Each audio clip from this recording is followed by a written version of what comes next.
Salut! Comment réaliser des petites étiquettes gratos? Ah oui, c'est vrai qu'à chaque fois, vous avez vu, je vous mets des petites étiquettes dans les sillons, tout ça c'est important. On note ce qu'on a semé, ce qu'on a mis en micro-mode, vous voyez, ou par exemple une petite étiquette sur, on a récupéré des greffons, des trucs comme ça, donc on a besoin toujours de petites étiquettes. Et puis c'est vrai que bon, si on veut éviter le plastique par exemple, on peut utiliser ça, les petites caisses en bois comme ça. Alors moi c'est une vieille caisse que j'ai récupérée. Donc là, celle-ci, on va la mettre là, on va récupérer une petite bande de bois. Donc là, il faut prendre, hein, surtout, c'est mieux, hop, je recommence. Là en dessous, bon, c'est très fin, hein, c'est fin, donc il faut mieux prendre les côtés, vous voyez, ces côtés-là, c'est quand même mieux. Donc après, on découpe, hein. On prend un petit, soit en matériel, soit vous mettez avec un petit sécateur, un coupe-tout, soit vous prenez une petite scie, soit bon, voilà. On a un petit engin qui découpe. Donc moi j'ai découpé une petite bande comme ça. Alors, donc là, ça va être tout simple. Donc vous allez mesurer de ce que vous avez besoin. Donc soit vous prenez carrément ça, vous coupez en biais ici pour faire une pointe et puis vous enfoncez si vous voulez. Mais c'est quand même mieux. Généralement on fait des petites étiquettes comme ça. Donc on enfonce, hop, on fait ça. On va couper cette bande là. Moi je vais la couper en 3. Voilà. Hop, il ne faut pas aller jusqu'au bout. Et voilà. Bon. Donc là, il y a ça. Ça va être gros. On pourrait les couper. Ouais, on pourrait aller. Voilà, on va les couper. Allez, en 3 aussi. On va refaire pareil. Bon, est-ce qu'on va pouvoir aller jusqu'au bout? Bon, bah oui, en plus ça se découpe facilement. Voilà. On va recouper là. Par là, toi. Voilà, donc on découpe, on prend sa petite étiquette comme ça, et puis là ce qu'on fait, on découpe en biais. Voilà. Voilà. On se fait sa petite pointe. Hein. Voilà, donc là on a fait sa petite étiquette. Voilà, prête à planter. Donc ça, hop. Alors, ce qu'on peut faire maintenant, vous voyez, là ça reste du bois de cagette, hein, donc voilà, donc ce qu'on peut faire, on va le poncer. On peut déjà bien le poncer partout, donc on prend un petit papier de verre, on ponce bien, on la remet bien blanche. On peut faire un truc naturel, c'est-à-dire avec du brou de noix, donc vous faites vous-même votre brou de noix, hein, c'est très simple. Hein. Si vous voulez, vous pouvez me demander la recette, je vais vous la donner. Donc là, du brou, donc on peut même directement le mettre dedans, on le fait boire en fin de compte, ou alors avec un pinceau. On peut faire la même chose avec d'autres produits colorants naturels, c'est quand même mieux parce que vous allez le mettre dans le sol, donc c'est embêtant. Ou alors après, vous pouvez vous amuser à les peindre. Alors par exemple, faire, on va dire à peu près les 4 couleurs des légumes. Tout ce qui va être légumes feuilles, tout ce qui va être légumes fruits, tout ce qui va être légumes racines, vous voyez, tout ce qui va être légumes, admettons, bulbes, crucifères, tout ça, on fait ce qu'on veut, on fait un code couleur. Et puis après, soit on fait directement, vous voyez, il existe des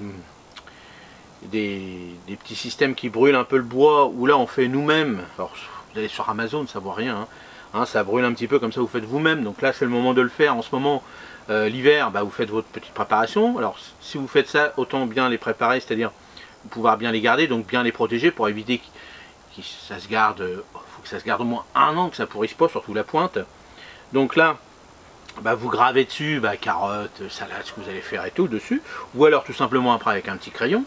Donc hop, alors soit vous les peignez en blanc comme vous voulez, ou soit vous les peignez pas directement, mais vous les poncez un petit peu, vous mettez votre inscription. Donc soit après, si vous les peignez, vous mettez ça avec un feutre indélébile par exemple. Vous voyez, il y a pas mal de petites choses.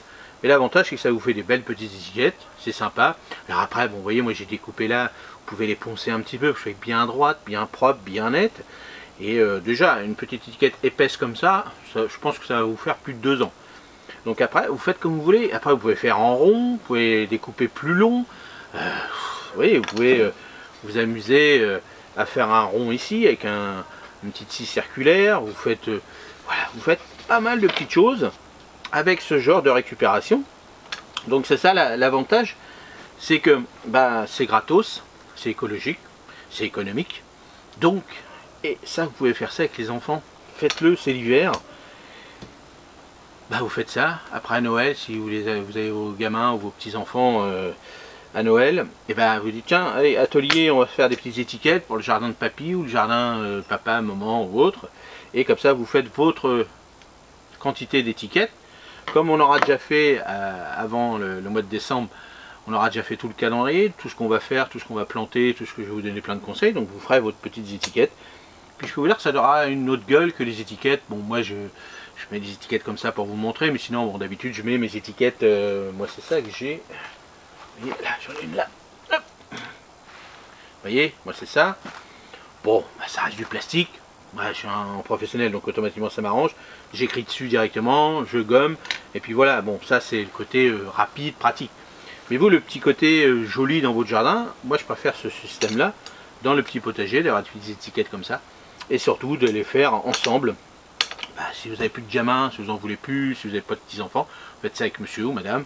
Vous dites aujourd'hui, atelier, étiquette en bois, on va récupérer des cagettes. En plus, là je dis poncer parce que ça c'est une vieille caisse. Mais si vous allez sur vos marchés, ben, généralement les caisses sont propres. Donc là il n'y a même plus besoin de poncer. Bon, généralement pour enlever peut-être un petit peu la poussière ou autre. Puis directement, ben, vous faites que ça. Hop, vous faites un petit vernis par exemple dessus, comme vous voulez. Bon, le seul problème du petit vernis, après je pense pas qu'avec le crayon ça va être facile d'écrire. Donc là vous choisissez comme vous voulez. Voilà. Ce qui est important peut-être de garder cette partie-là bois naturel, et puis juste la pointe où vous allez enfoncer dans la terre, peut-être la couvrir avec quelque chose qui résiste, hein, avec un petit truc qui est plus du brou, des trucs comme ça, un petit produit qui résiste bien, surtout à la pourriture. Ça c'est une petite idée parmi tant d'autres. Allez, est-ce que vous avez déjà fait ce genre de petites étiquettes? Est-ce que c'est une petite idée qui peut être sympa à faire? Et puis si vous avez d'autres astuces pour faire des superbes étiquettes, hein, alors après il y a l'ardoise, il y a tout ça, mais là il faut avoir les outils, tout ça, mais là c'est vraiment tout simple, hein. Un petit sécateur, un petit truc, un crayon après pour écrire dessus, c'est tout ce qu'il y a besoin. Donc là, n'hésitez pas dans les commentaires, si vous avez des superbes idées les anciens, et ben allez-y pour toute la communauté. Voilà, je remercie encore les nouveaux membres, parce que là ça y va, ça marche bien, et puis ils me donnent un petit coup de main à la chaîne, ça c'est super, pour pouvoir, vous voyez, acheter des sécateurs, si je devais acheter des étiquettes pour vous montrer sur les vidéos, tout ça, ça permet de participer, et surtout de donner un coup de main à toute la communauté, c'est ça le plus important. Allez, n'hésitez pas les membres, et puis comme d'habitude, je vous donne plein d'autres conseils pour les membres, des choses spécifiques pour vous, des vidéos, des conseils, je réponds rapidement à vos commentaires, et plein d'autres choses encore pour l'espace membre, rien que pour vous. Allez, à la prochaine. Salut, merci.